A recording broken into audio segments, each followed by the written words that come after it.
ചൂട് വല്ലാണ്ട് അങ്ങോട്ട് കൂടിയപ്പോൾ പിന്നെ ഒന്നും നോക്കിയില്ല, ഒരു AC വാങ്ങി വീട്ടിലങ്ങോട്ട് വെച്ചു. അങ്ങനെ പിറ്റത്തെ മാസം 8,000 റുപ്യൻ്റെ കറണ്ട് ബില്ല് KSB അടിച്ചിങ്ങോട്ട് തന്നു. അടിപൊളി. നമസ്കാരം. നമ്മളിന്ന് സോളാർ ഫിറ്റ് ചെയ്യുന്നത് ക്ഷേത്രങ്ങളുടെ നഗരമായ പരവൂരിലാണ്. പരവൂർ പ്രസിദ്ധമായ പെറ്റിങ്ങൽ ക്ഷേത്രത്തിൻ്റെ പിറകുവശത്താണ് നമ്മളിന്ന് സോളാർ പാനൽ ഫിറ്റ് ചെയ്തുകൊണ്ടിരിക്കുന്നത്. 4,000-നും 5,000-നും ഇടയ്ക്കുള്ള കറണ്ട് ബില്ല് വന്നുകൊണ്ടിരുന്ന നമ്മളൊരു സുഹൃത്തിൻ്റെ വീട്ടിലാണ് ഇന്ന് പാനൽ ചെയ്തുകൊണ്ടിരിക്കുന്നത്.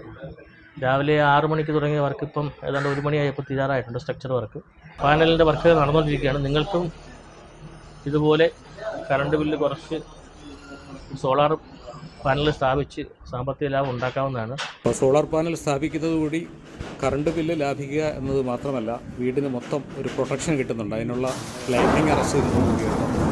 അതുപോലെ തന്നെ നമുക്ക് വീട്ടിലെ പാചകം, ഇൻഡക്ഷൻ കുക്കർ യൂസ് ചെയ്യണമെന്നുണ്ടെങ്കിൽ പാചകം കംപ്ലീറ്റായിട്ട് നമുക്ക് ഇലക്ട്രിക്കിലോട്ട് മാറാം. അതുവഴി ഗ്യാസ് സേവ് ചെയ്യാം. അതും നമ്മുടെ ഒരു സേവിങ് ആയിട്ട് വരും. അങ്ങനെ നിരവധി ഉപയോഗങ്ങളാണ് നമുക്ക് ഇതിൽ നിന്നുണ്ടാവുന്നത്. പിന്നെ വർഷാവസാനം കാൽക്കുലേറ്റ് ചെയ്ത് അവരൊരു എമൗണ്ട്, നമ്മൾ ഉപയോഗിക്കുന്ന കറണ്ട് കുറവും ഉൽപ്പാദിപ്പിക്കുന്ന കൂടുതലുമാണെങ്കിൽ KSEBിന്ന് ഒരു എമൗണ്ട് നമുക്ക് കിട്ടും. കാരണം KSEBിക്കാരാണ് അവർ പലതും നമ്മളിൽ നിന്ന് അങ്ങോട്ട് പിടിച്ച് വാങ്ങാൻ പറ്റുമെന്ന് നോക്കിയിരിക്കുന്നവരാണ്. അതുകൊണ്ട് അത് പ്രതീക്ഷിക്കേണ്ട. കിട്ടുന്നെങ്കിൽ നമ്മുടെ ഒരു ബോണസായിട്ട് കണക്കാക്കിയാൽ മതി. അപ്പോൾ നിങ്ങൾക്കും ഭാരിച്ച ഇലക്ട്രിസിറ്റിയിൽ നിന്നും സേവ് ആവുന്നതിനും ജീവിതകാലം മുഴുവൻ കറണ്ട് ബില്ല് ഒഴിവായി കിട്ടുന്നതിനും സോളാർ പാനൽ ഇപ്പോൾ സ്ഥാപിക്കാവുന്നതാണ്. പ്രധാനമന്ത്രിയുടെ PM സൂര്യാഘർ എന്ന പദ്ധതിയിൽ ഉൾപ്പെടുത്തിയാണ് ഇപ്പോൾ നമ്മളിത് ചെയ്തുകൊണ്ടിരിക്കുന്നത്. 90% വരെ ലോൺ കിട്ടുന്നുണ്ട്. അപ്പോൾ നമ്മൾ കയ്യിൽ നിന്ന് ചെറിയൊരു എമൗണ്ട് അടച്ചുകൊണ്ട് ചെറിയ EMIയിലൂടെ നമുക്ക് ഈ സോളാർ പാനൽ സ്ഥാപിക്കാവുന്നതാണ്.